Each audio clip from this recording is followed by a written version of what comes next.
which were both slow and both pretty unreliable. Um, I guess for this game, like some linear center was definitely required, but we definitely could have used just one instead. And just something to keep in mind, like we wanted to keep in mind was just keep maybe limit it to one or zero if we could, which we did. And then Could you just explain to him on the robot where the different pieces are? Just point to the picture. the first extender. All right, let me see that. So this was the first one. It was a horizontal extender. That one just moved the grabber in and out, and then this the elevator moved it up and down. And those were the two. Both are pretty slow. They worked sometimes too, which wasn't great either. And then during the entire design process, we disregarded basically any electronics. We forgot.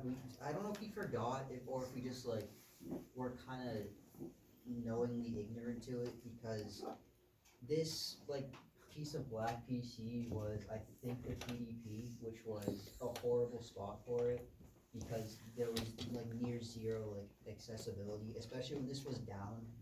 This was all right in front of it, and then I actually forget where the Roboria was from last year, but that was also horribly inaccessible.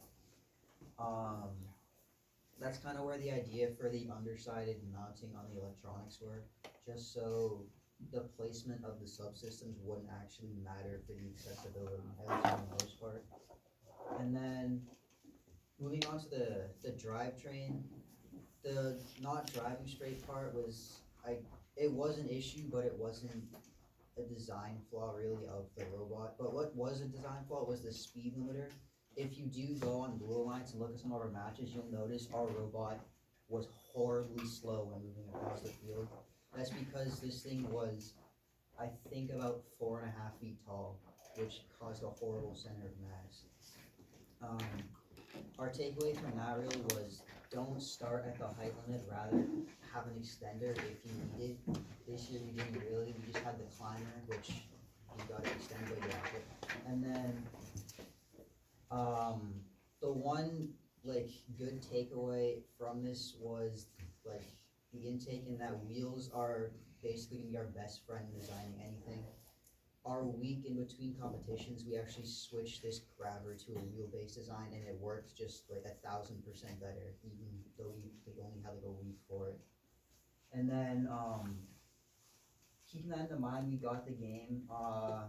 And then just one more thing to note for this game, which was new, you can't have an open bumper, which was kind of one of the issues we ran into.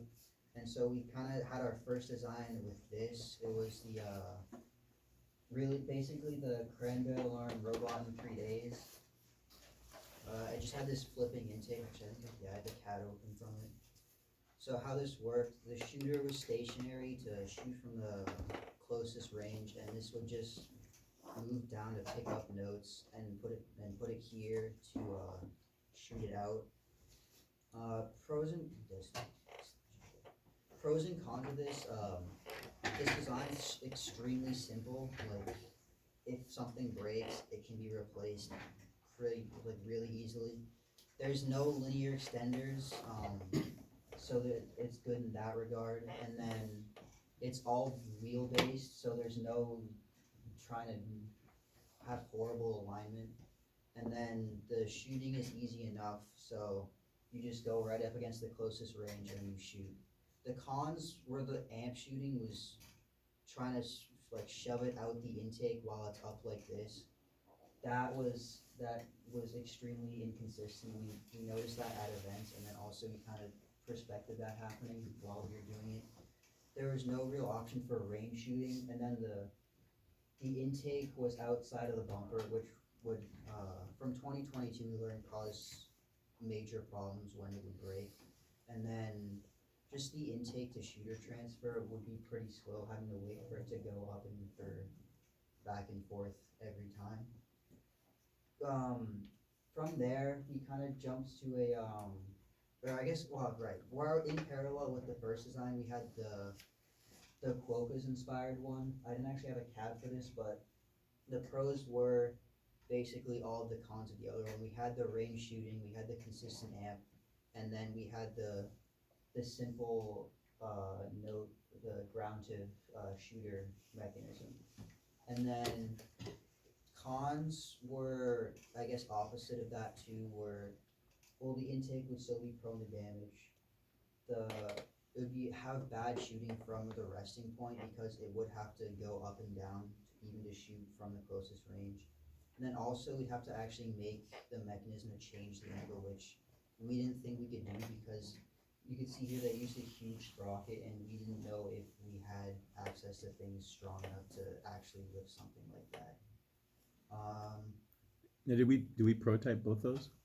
I don't think we never really prototyped the Quokka's idea. It was kind of, I think, yeah, it was kind of shut down after a week or two because I think everyone was kind of more, I guess, convinced by a design based around, I guess, this case. Actually saying that, our second design to try and solve a bunch of the issues was more Quokka's based. The issues it solved were like the moving intake. It did still move, but it would always be connected to the end of the shooter, so there wouldn't be any real issues from transfer there. We did have the shooting angle, or variable shooting angle or possibility, and then in the CAD, it would be able to shoot amp better because it could lift up like this and theoretically shoot downward-ish into the amp. But with that, new problems kind of arose as with this angle, it was limited to far range shooting, which at the time we never tested the shooter. And then the other thing is this intake and feeder mechanism would off balance it and would still be extremely heavy.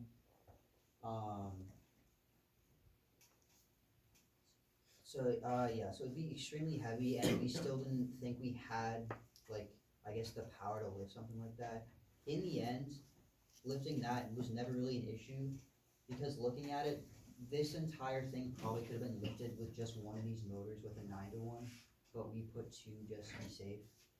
So that was never really an issue, but we thought it would be because we never really actually tested it. That was probably another issue. We didn't actually test do an actual stress test for the lifting power of the motors at all. And then a remaining issue would have been the intake is still outside of the bumper, and then it could still get damaged really easily. This in yellow is kind of just perspective ideas for our next design, what we're thinking about if we were to redesign, which obviously we ended up doing, just like the intake within the bumper and all that. The one thing, our next design, we did eventually, right, this was the mock-up I made one night. We never actually used anything like from it, but this kind of where the under bumper intake design idea originated for us anyway. With we avoided it up to this point just because it would have to make the drivetrain not square, which one we'd never done before, and two we were having extreme, I guess, setbacks with the drivetrain already, so we didn't want to make it like any more of an issue. But it did solve the intake reliability issue and then the close range shooting, because in this would be able to pivot up and down like this, but it did invent the issue of our amp thing, because it would have to go like that and try and shoot up into the amp like our first design idea. How different was your intake between the initial prototype and that? This intake, so we have this, there were more or less the same, I think, because this kind of had the same path while at the bottom here, but the only difference here is it just kind of has, it's just in a different place and it's stationary, I suppose. And then, right, we also changed our feeder to the vertical wheel design. because we have to make that new transfer from the intake to the feeder. Question, Matthew, when you made significant design decisions like design 1 to 2 to 3, what was the decision-making process and who was involved? The decision-making process, it was kind of just whoever, like, people would just spring up ideas. We'd have them CAD it to make it work, and if we saw it did work, we'd kind of have a vote, or I guess an override sometimes to say, like, this is probably better, let's go with this instead. And then kind of just went from there. So who is we though? I'm just curious. Is it leaders? Leaders, so it would be like me, Charmaine, Jade, Atar, Justin, that sort of crew. Thanks. And then, At this point though, you had prototypes of each of the different subsystems though, right? I forget if we did with the shooter or not. Maybe we did with the shoot. I don't think we did yet because we never actually tested the shooter from range, I don't think. We did with the horizontal. The horizontal. Yeah. Because what is it? With this next one, this is when we decided to move from like the middle based pivot point to just the top point. Which again, we kind of just took a chance with the weight, even though it never ended up being an issue. But we tried to stick with the horizontal wheels. But we kept on testing the shooter a bunch, but we could never actually get it to shoot well from range, which is what made us, I think, change to the vertical wheel. And I think the compression too was the issue. So, one thing, so from here to here, when we changed that, this was pretty much entirely based on consistent amp shooting. Like, realistically, if we built this would have never shot into the amp, to be honest. Just like, you can just like look at it, it would never have like the height or like the real like capabilities that we have now. So that's why we decided to change to the top pivot. Question on the 3175, did they do a reveal tape? Where'd you get the inspiration? Right, 30, let's just pull them. So 3175 had a design kind of like a hybrid of our first and final design. So so they had the intake that flipped over the bumper, but their intake kind of spat out into their shooter, which was kind of like this. Theirs was much smaller though, and but yeah, other than that, more or less the same. How did you scout them? I think Charmaine's here somewhere, right? You found them on Reels, didn't you? I don't know what this team is. What is this team? 3175. I don't remember this team. I don't know. Someone sent me a reel with this though, and they were like, "Let's use the top pivot design instead," because they would just kind of plop the note into their shooter if they're gonna shoot amp, and then just kind of drop it in from there. Or when they were shooting, they'd like push it up from the intake and then into it. And so that's kind of where the top mounted pivot sprouted from. But yeah, we were hesitant to do that still because of the weight factor. Because here, I don't know where the actual design of the plate went, but these two wheels and this motor were a part of this whole shooter mechanism.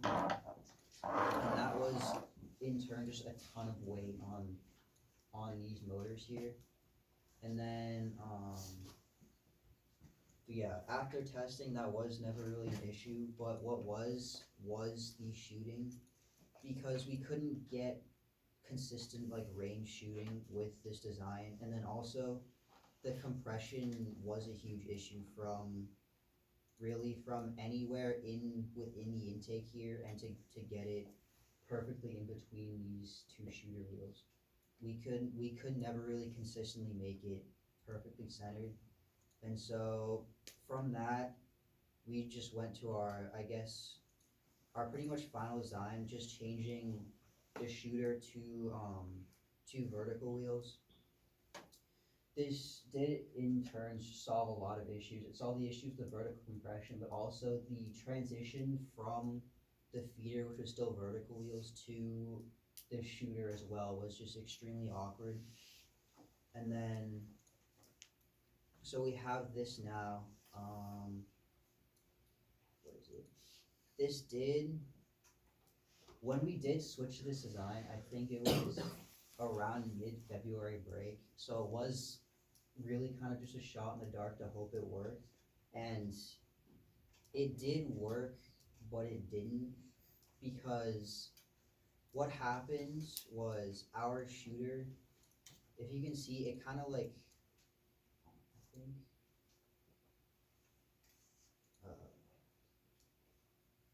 if you can see it from the side here, like from the feeder wheels, or from the feeder axles here to the shooter wheels, it kind of sprouts outward and in turn kind of upward from the original angle of the angle changer, which didn't in turn cause our shooter not to hit the shot from the closest range. Luckily, we were able to change, or to create a deviance in the wheel speed that kind of saved our butts. But yeah, in turn, like, there weren't really any design flaws here except for the note possibly getting stuck under the shooter. So that was when this lifts up. I think it happened once. We had a note stuck under here and we just couldn't get it out. That was the one design flaw we saw here, or the one really apparent one that we saw here, that we couldn't really do anything about. And that one was kind of just one that we ate, because when you are doing this, there are some things you kind of just have to go with, even if even if it's like a round ending issue like it was a few times, you kind of just have to hope it doesn't happen. I think you shook it off once, I think, didn't you? Or not? I know one time we were screwed, but one time I think you shook it off, maybe. I think that the two times, one time you shook off, another time Yeah. you cannot shook Yeah. off. Yeah, I think so. Thought it was more than once you can shake it off. Do you think it was a good idea to not CAD the majority of the electronics in this design because of the way we were mounting the electronics? Good idea not to have them. Yeah. So I kind of half-assed the CADing electronics. As you can see, there is a PDP here. I think I had a Robo-Rio thing there, but Okay, can I just no. Yeah, so the main reason why we don't have electronics is because we've never, like, as far as I know, we've never had a wiring diagram, which is obviously a bad idea, because the thing is, like, there's motors above, right? So even though we wanted everything down below, we need stuff snaking out of the sides up. So, like, that really should be considered. And then also, we didn't know we needed sensors, but yeah, we did need those. So. And then another thing is it's on shape, it's pretty hard to actually CAD the wires. Yeah. So I think Charmaine has a good idea with actually drawing out, or like just going on like a Google drawing and doing it that way. I think it's pretty hard to do it on shape. Like if we use SolidWorks or other things like that, Yeah, it'd be much easier. But using on shape's just easier to CAD in general. So I think by having an electronic like set little drawing, like a map of it, it'd be much better than trying to find a way to put it on their CAD. Yeah, I've had that same experience. The schematic is really important, so you know what needs to go where and it can get labeled properly.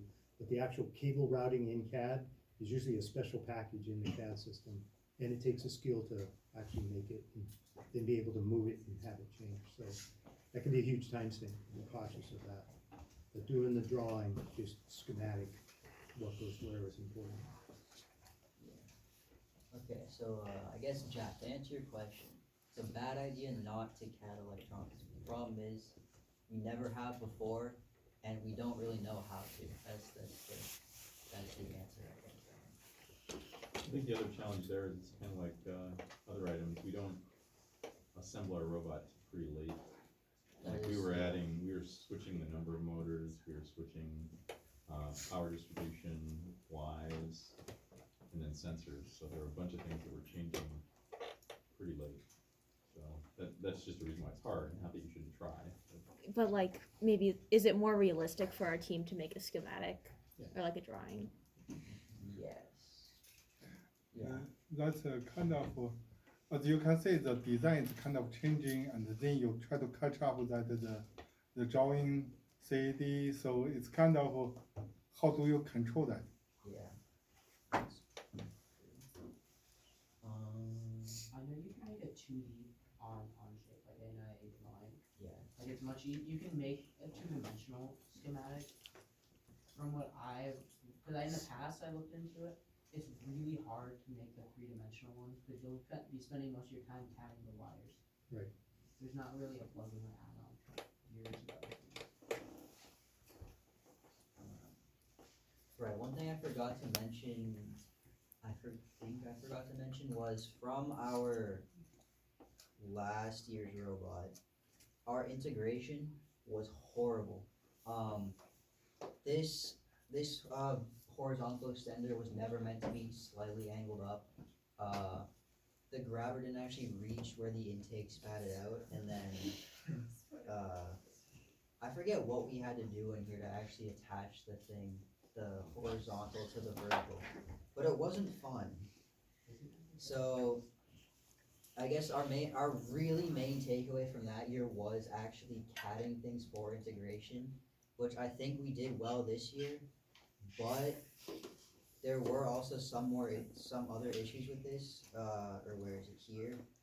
So for like the kind of huge thing to make sure this robot worked was to make sure this handoff actually worked, and it almost didn't, and I still have no idea why, because for some reason when we actually put it all together, this would not line up until we made like not by design changes to the connection here. It was because of the mounting of the shooter to the angle changer. Was it?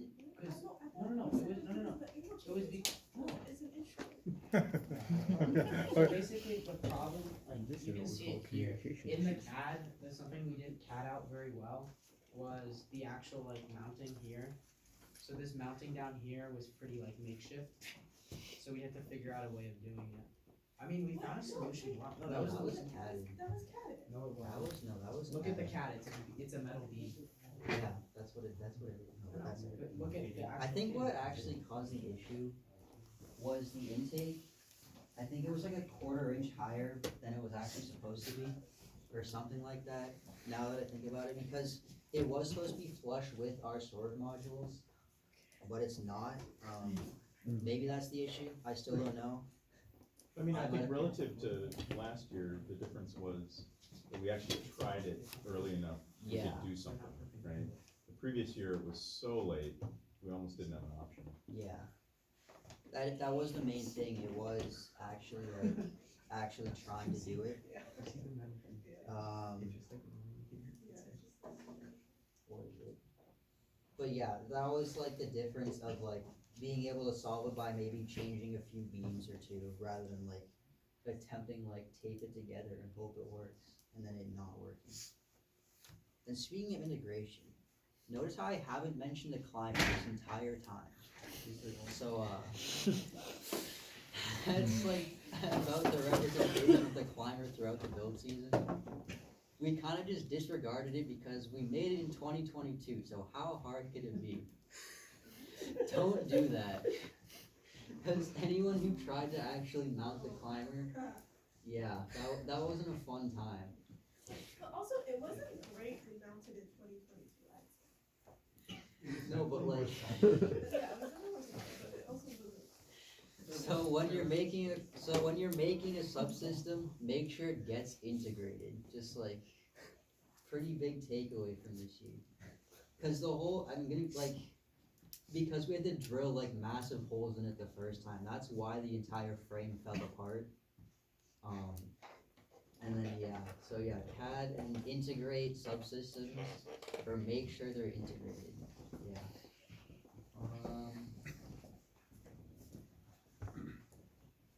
Right, I guess one more design flaw of the intake was the belts have to go through the frame, which is not optimal either. Try not to have that happen. That one was my bad. Okay, are you all done then? Yeah, I think Okay, I'm can I done. say something? Okay, can you go back to the last year's robot? Wait, well, actually, so I said this before during the, what's the thing called, the big, thing back?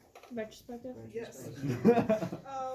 So I was like, okay, because the Quokka's design had, vertical shooter wheels, but we threw the Quokka's design out before we literally put anything together, like, Atari literally laser cut it, and we were like, we're good, you can, like, not do this, you don't have to do this.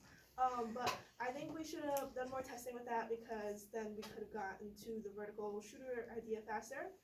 But also, can I just say, last year, this was also another similar thing, with the intake, like, it was, okay, wait, not the intake, sorry, the grabber, like, it was a grabber, but also it relied off of pneumatics, and can I just say, okay, this was kind of my fault too, because I started prototyping a grabber that was eventually the grabber we used from 6328 with, wheels, like, the rubber wheels, where you intake with rubber wheels and they just run and you just take it in.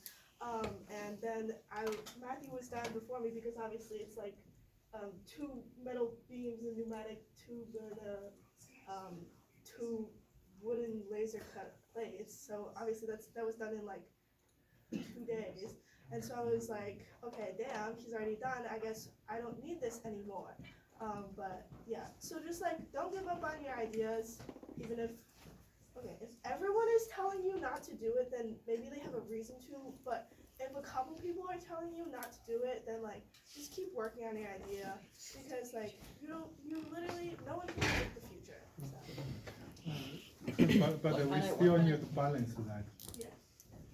One kind of tidbit to that though is the progress of the Quokka's thing, I think was also really slow, because I think by the time those pieces were laser cut, we were end of like our design 2 stage.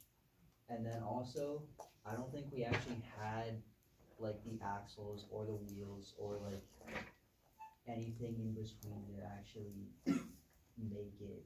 So that was the other reason why it kind of got shut down.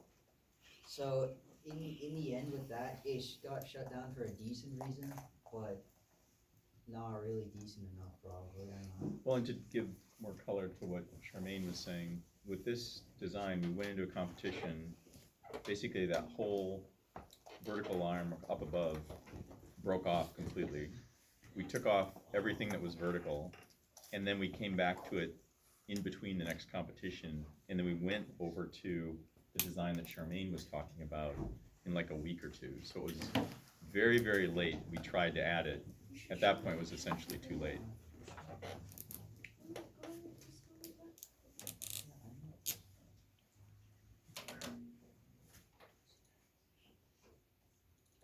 And I think you're arguing, Charmaine, if you had kept going, we would have had a design that we could have more readily understood. Yeah. Like, mine also, yeah, because I took pictures. Yeah, take pictures of it. Alright, but yeah, this was our thing, Yeah, so you can see there's like wheels, and then, I don't know if it actually spins in this one, but. yeah, and then, other thing, crazy revelation, we moved to just 1 moving part, a lot more effective than 2 slow moving parts, just 1 like up and down, even though it still didn't make the top run, but that's alright, because we had a week. But, yeah, questions about designing, I kind of hope there are, because that was kind of a poor presentation, but, yeah. I know this year in your CAD, like all the like example CADs, you had a way of moving the CAD to like Oh, yeah. demonstrate.